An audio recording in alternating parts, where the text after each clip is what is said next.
alhamdulilah Macky Sall dafa def lu extraordinaire. muy lan. dafa tax ñu xam beaucoup de sénégalais. dafa tax ñu xam beaucoup de sénégalais.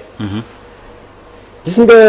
li may wax sànq naan ils font partie de ce consortium d'intérêt mooy ñii.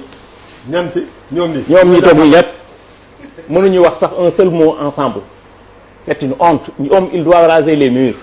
xam nga bokk ci Macky Sall ci njabootu Macky Sall tey nga taxaw tey naan da ngay wax au nom des sénégalais et des sénégalais c'est une honte. mais Thierno Alassane Sall fi mu may ma rek ma ñëw ci njabootu Macky Sall may ma rek ma ñëw dinaa ñëw ci ñoom benn par benn. gis nga yàlla lu mu dogal ci doomu aadama kenn mënu ci dara nous tous nous sommes des croyants yàlla moo koy joxe te moo koy bif bu ko yàlla nangoo ci Macky Sall bif ko ci Macky Sall jox ko keneen da nga koy accepter boo ko nangul accepter di nga sonn tu vas souffrir li ma leen di wax di ngeen toj glace naan ndox mu sedd du guy te du mujj fenn loolu mooy la réalité. bu ñu paree ci loolu damay wax ni tey ñun jàpp nañ ni dégg naa sama mbokk mi bokk ci Thierno Alassane damay wax rek ni ñaar rek moo am ci homme politique yi la plupart des hommes politiques ñaar rek la ñuy wër le pouvoir et la puissance te loolu subhanahu wa taala moo ko moom moo koy jagle moo koy jox ku mu neex moom laa wax sànq allahumma malikul mulk tuutil mulk wa tanzil mulk mimman tasha c'est lui qui donne le pouvoir c'est lui qui arrache le pouvoir et la puissance moom moo ko moom kon jàpp nañ ni ci ay moomeelam bu jëlee jox nit boo ko mënee ñaanal nga ñaanal ko kenn terewul kenn mu opposé wu mais da ngay opposé wu ci terme yow salaamaaleykum maaleykum salaam jotoo terme de référence sax nga ne man dem ma yow loo bëgg may gara rek grand bi ngay wax je vous ai écouté religieusement j'ai pas pipé mot nooyi sax nooyiwu ma dig ma déglu nag vous allez m'écouter en souffrant nag wax kay dama ni la jotu leen terme de référence salaamaaleykum maaleykum salaam ngeen ni yéen demu leen loolu bettuñu ci yéen kooku mooy benn c'est archi faux beneen bi c'est archi faux ce que tu dis là li nga xamante ne yow da nga jàpp ne dañoo gagné avant ñuy taxaw sa di prêter serment ngeen ne way dañ koo bind mu war ñoo tontuwuñu salaamaaleykum maaleykum salaam toogoo sax ñuy bind naan la ay dañoo bëgg nangam ak nangam chaque chose à son temps loolu dama bëggoon mu leer beneen bi xalaat TV woo yeneen presse fii presse dafa am presse am na ñoo xamante ne pantre sax laa wax pantre la ñu toog yor seenu TikTok te dañ doon jot ci avenant yi nga xamante ci li nga xam ne doon jóge ci pouvoir jamonoy Macky Sall ñu ciy nguuru loolu mooy dëgg assainissement bi c'est transversal du secteur nu ñu koy presse bi kese du justice bi kese lépp la parce que nous avons trouvé un pays à terre ñun fekk ñu réew mu toogan réew mu tëdd lañ fi fekk ñu war koo yëkkati mu toog war koo taxawal war koo doxloo war koo dawloo nous avons un chantier un vaste chantier kon ñun xam nañ fi ñu jëm ñun dañoo yónni yàkkamte ñu te xam nañ fi ñu fekk réew mi ak fi ñu bëgg a yóbbu réew mi kon pour ñun ñu war a toog dégg naa léegi mu koy wax ki représenté fi Amadou Ba taxaw ni non dañoo war a wax ci wàllu économie ñun ñu jël sénégalais yi xool majorité parti opposition jël ko dénk ko ni ko doxalal mais moom mooy doxal si ça marche c'est lui si ça casse c'est lui comme yéen niñ leen ko joxe fukki at ak ñaar on vous a donné un pays biñ leen koy jox yéen ñëpp ci ngeen bokkoon yéen ñëpp amoon ngeen ay ndombay tànk ñu jox leen ko chômage bi nekkoon ci 10 ngeen yóbbu ko 20.2 yéen war ngeen a wax c'est des chiffres de l'ANSD Abdoulaye Wade bi mu leen di bàyyi réew mi le chômage était de 10.2 yéen a ko yóbbu 20.2 xaw ma mooy .1 yéen la yóbbu sunu réew ñu yóbbu ñu parmi les 25 les plus pauvres les plus endettés les plus corrompus sunu indice de la corruption ngeen dem yóbbu ko ba 118 milliards de nos francs CFA nous ne détenons rien de notre économie li ngeen di bañ a dégg Ousmane Sonko ñëw taxaw ni liñ fi fekk une économie à terre gars yi loolu moo tax mu koy wax waaw tu n'industrialiser woo dara lépp li nga am as tuut ci ressource da nga koy jaay en brut toog alkande ñeel na la mu ne sànq foo jaar monsieur kii wax na ko sànq Moustapha wax na ko sànq foo jaar mënoo wax dara fii te bàyyi Macky Sall effectivement il a construit mais li mu construire ci cette base ci yenn base la ko construire réew moo xam ne surfacturation commission rétrocommission loolu lañ doon dunde vous pensez que ni tey jii rapport yi nga xam ne dañ koo génne tey jii nga xamante ni waa Cour des comptes ñoom ñëw waa Cour des comptes ay caaxaankat lañ pour nga nekk un magistrat Cour des comptes du ay caaxaan c'est parmi les meilleurs de l'élite ñoom lañ jël teg foofu yenn yi wax ci kon waxu caaxaan la beneen bi di wax tey jii ci li nga xamante ni ba tey damay revenir ci moom bi taxaw di ŋàññi tey réew mi moom soo leader ministère bu stratégique la yoroon bi muy nekk ci ministère pétrole ci la ñu signé presque tous les contrats de 2000 kii nu ñu ko waxee bu Petro-Tim sur Kayar offshore profond et sur Saint-Louis offshore profond lan la ci def mu taxaw fii ni la politique pétrolière que nous sommes en train de que le président Macky Sall est en train de mener impec tey jii moom moo taxaw tey jii di fustige tey taxawaayu Macky Sall c'est une honte beneen bi ci des sëñ Moustapha wax na ko léegi ni jarul woon dialogue di am appui à la presse mais ban presse haute trahison moom moo ko wax léegi ba tey moom moo ko wax de haute trahison dafa am lu koy déterminer da ngaa waat de garantir dox uniquement pour les intérêts vitaux de la nation sénégalaise bu fekkee ni def nga loo xamante ni c'est contraire aux intérêts vitaux de la nation sénégalaise mais kooku am nañ droit ku nekk am ci interprétation ba keroog justice nag di wax ni lii mooy haute trahison ak lii du haute trahison beneen bi ci des tey jàpp nañ ni lii nga xamante ni wax nañ ko ñu ne président Diomaye Diakhar Faye jiitewul mësta nekk DG mësta nekk ministre mësta nangam ak nangam parce que amul expérience nous n'avons pas besoin de vos expériences seen expérience yooyu ngeen dund ci Sénégal soxla wuñ ko loolu moo ñu yóbbu tey fii ñu nekk loolu moo ñu yóbbu ba ñu nekk ndaare tey ci àdduna loolu moo ñu ne tax moo ñu yóbbu tey ba ñuy joxañ loolu moo ñu yóbbu ba sunu économie nërmeelu boobu loolu moo ñu yóbbu ba nga xamante ni tey ji jàpp nañ ni ku nekk ci nguur rek da nga war a am ay milliards da nga war a tedd par force obligatoirement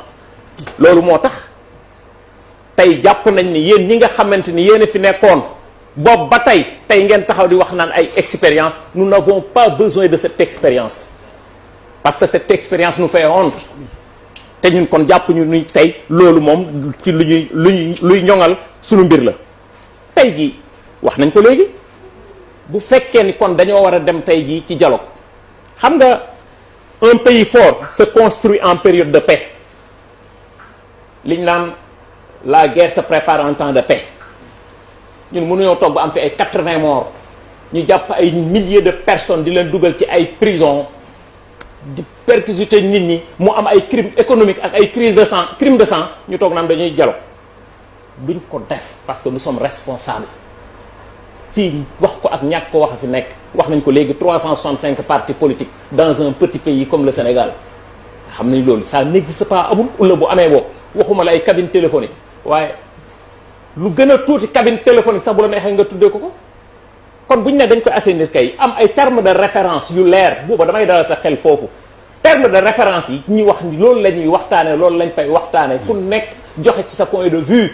am na benn plateforme jubbanti woo xam ni dugal nañ ko ñëpp a ngi ciy dugg sénégalais yépp ku bëgg a contribuer nga joxe say suggestion dañ koy tenir en compte bépp parti bu politique boo xamante que ça soit la mouvance présidentielle que ça soit l'opposition que ça soit la société civile ñoom ñëpp ku am pour contribuer da ngay contribuer joxe ci sa xalaat te dañ koy tenir en considération loolu mooy fulla loolu bokkul ak ñi nga xamante ne dañ fay yàgg a def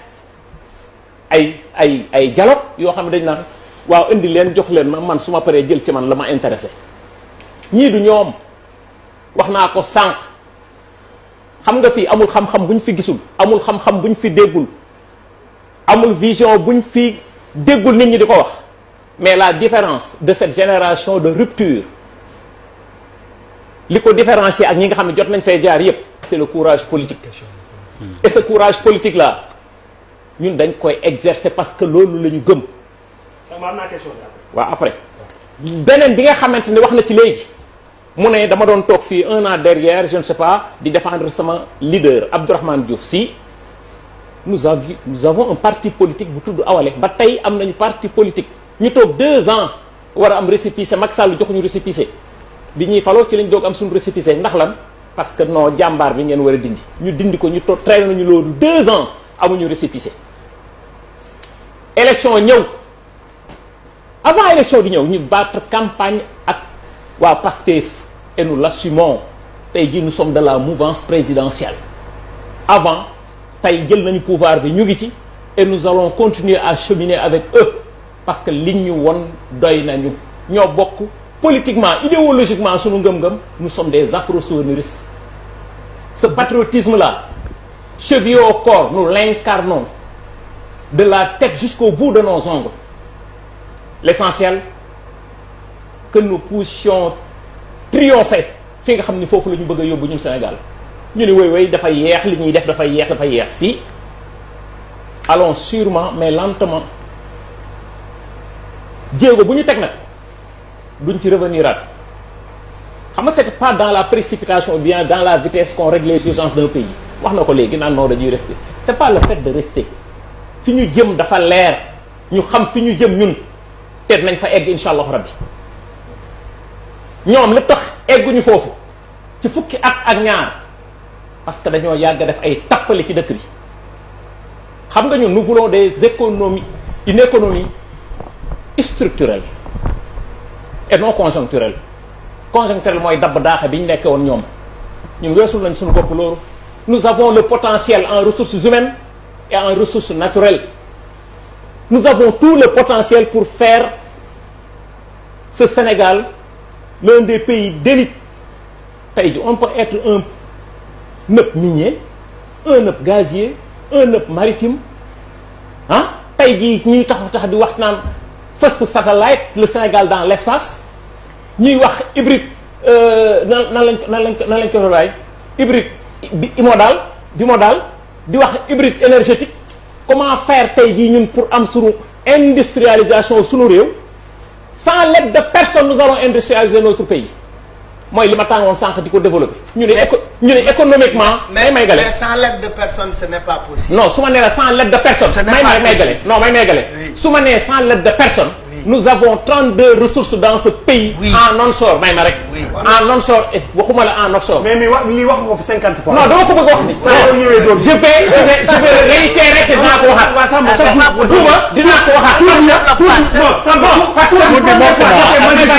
parce que ça m'a fait mal le fait de nous dire que c'est la partie la plus maîtrisée de la récitation. Non, parce que ça m'a fait mal. Un pays sans industrialisation est égal à 0. Parce que yéen dañ leen jox réew mi fukki at ak ñaar ngeen jox ñu ndaare. mais Samba man dama am benn. may gale doucement bu sànq bi kii di wax da nga ne ko bu ma dagg. bàyyi question rek la am. waaw waxal question non question bi non man la ma rek. bi ñu ma daggee bi ñu may relancer. damay dugg ci question. waaw c'est-à-dire que thème bi dialogue la. waaw noonu la. yaa ngi en face de yow. waaw nit bu ne dafay ñëw ci dialogue. waaw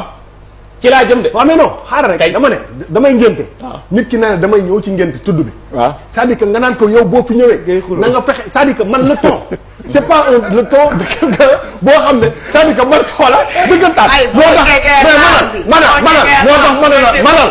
moo tax ma ne la dialogue bi bëgg leen. parce que yow ni ngay waxee ni ku bëgg dialogue bi. waa ji ne la damay ñëw. waaw kaay reer ci sama kër damay ñëw. je peux continuer ko boo ñëwee